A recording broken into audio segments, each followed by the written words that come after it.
Guys అందరూ ఎలా ఉన్నారండి? అందరూ బాగున్నారనుకుంటున్నాను. ఇప్పుడైతే మనం కరకరలాడే కాకరకాయ వేపుడైతే చేసేసుకుందామా? వచ్చేయండి మరి. ఇలా కాకరకాయలని రౌండ్‌గా ముక్కలుగా కట్ చేసుకొని ఒక ప్లేట్‌లోకి వేసుకొని, ఉప్పేసుకొని, కలిపేసుకొని ఒక పక్కన పెట్టుకోండి. అండ్ ఈ లోపులో పాన్‌లో ముక్కలకు తగ్గ ఆయిల్ అయితే వేసుకొని బాగా హీట్ అయిన తర్వాత ఇలా ముక్కల్ని బాగా పిండేయండి. ఎందుకంటే మనకు కొంచెం చేదనేది తగ్గుతదనమాట. అండ్ ముఖ్యంగా ఇది హై ఫ్లేమ్‌లో మాత్రమే చేసుకోండి. ఎందుకంటే క్రిస్పీగా కరకరలాడుతూ రావాలంటే హై ఫ్లేమ్‌లో పెట్టి మనం కలుపుతూ ఉంటే వస్తదనమాట.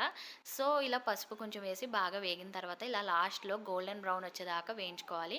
మీకు తగినంత ఉప్పు, అలాగే పల్లీల పౌడర్ కంపల్సరీ యాడ్ చేయండి. దాని రుచే వేరనమాట. అలాగే మీకు తగినంత కారం కూడా వేసి బాగా కలిపేయండి. కలిపిన తర్వాత ఇంకేముంది అయిపోయినట్టే. ఒక ప్లేట్‌లోకి వేడి వేడి రైస్ పెట్టుకొని, ఇలా వేడి వేడి వేపుడు వేసుకొని అలా కలుపుకొని ఒక నోట్లో ముద్ద పెట్టుకుంటుంటే ఆహా! కాకరకాయ కూడా అమృతంలా ఉంటదండి. తినని వాళ్ళు కంపల్సరీ రెసిపీ ట్రై చేసి నాకు కామెంట్ చేసి చెప్పండి. And thanks for watching.